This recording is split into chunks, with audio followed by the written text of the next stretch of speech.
right, guys, so I'm going to try to keep it down because every time I become expressive and get a little bit louder, my cat runs in here thinking something's wrong and she jumps on top of the table. I want some nasty! Are we having fun yet?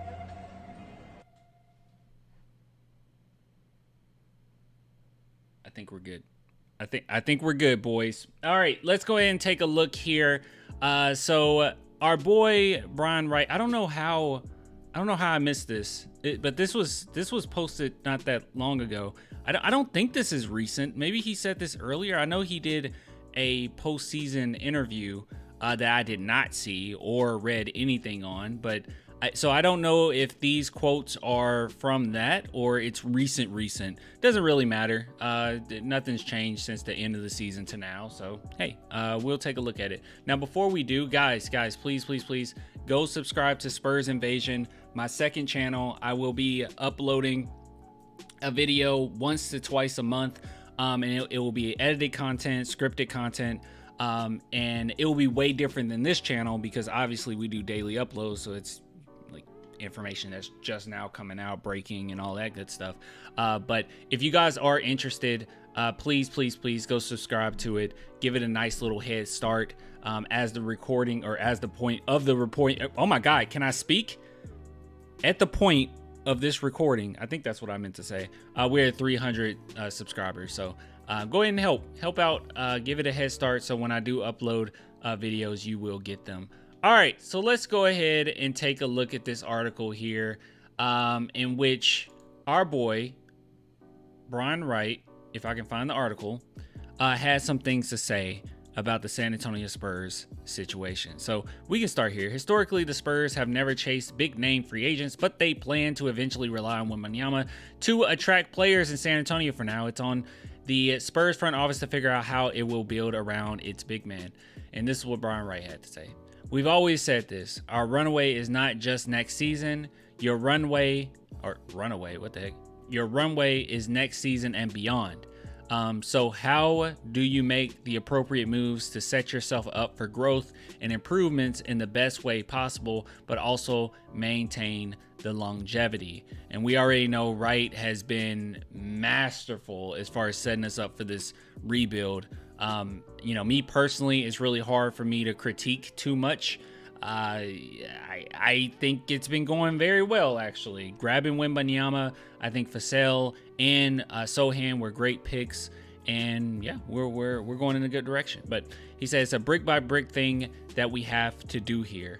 And then moving on down here, it says Wright said that the Spurs front office plans to use Wembanyama's presence as a long-term recruiting tool. So they are going to use them. And he says, you would think over time, yeah, it would help us. There's a lot of things, obviously. Pop has been here for a long time and who is a leader and a coach. This whole roster growing and developing, that's our hope and what we're doing organizationally, business and beyond. This is how it's been my whole life, having to be patient, Wembanyama said to ESPN. Now, I remember this. Be patient, but not always, Nothing is going to stop us from pursuing it as hard as we can, even though we can't do it today. I don't know why that was hard for me to read. One day it's going to pay off all of these efforts. So yeah, man, it's just good stuff overall. And this right here, what Popovich had to say, I think we went over that before anyways, but this is really good stuff. I don't know if I don't recall this quote from Brian Wright at all. I mean, if we have talked about it, it is out of my memory. But I do like this overall, what he's trying to say. And look, I understand that, a lot of people are really hesitant to say Brian Wright is a good GM. We can go through all the articles in the world. We can go through what other GMs think of him. We looked at something in particular, which I think he was listed as the third best GM in the NBA as far as the moves that he's made. But none of that matters. Fans only going to care about what's going on in present day. And because the San Antonio Spurs have been losing, they jump to, okay, we're trash. We don't know what we're doing. But honestly, guys, with all of the picks that he's accumulated, and even looking at 2026, where we have 55 second-round picks. You're not going to pick all of those, but you are really setting yourself up for success. And I don't think anybody could wish for a better rebuild than the Spurs.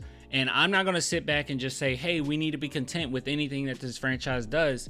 But man, oh man, I do find it a little disheartening at times when you do see people say, oh yeah, the Spurs aren't, that good, or, oh, Brian Wright really needs to get it together, or he's trash, or whatever they might say.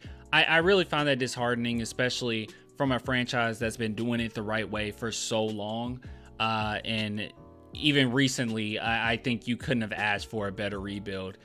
This rebuild hasn't been going on forever. Okay, some people will say they've been rebuilding since Kawhi left. That is not true.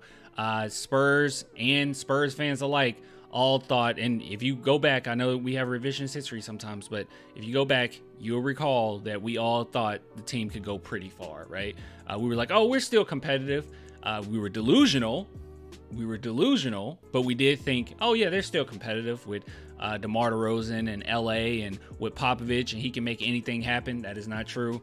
And obviously they suffered the consequences being mediocre for a little while, but there are so many teams in the NBA that's been mediocre forever, and there's so many teams in the NBA that will not touch a championship in I don't know how long, maybe a couple more decades, that they just do not know what they're doing until they get more leadership or better leadership. But that is not the case with the Spurs. Seems like we're in pretty good hands. Brian Wright has been a great GM. The front office has done a great job. And, obviously Pop knows what he's doing. It's not like he lost a step or anything. Just don't really have the talent.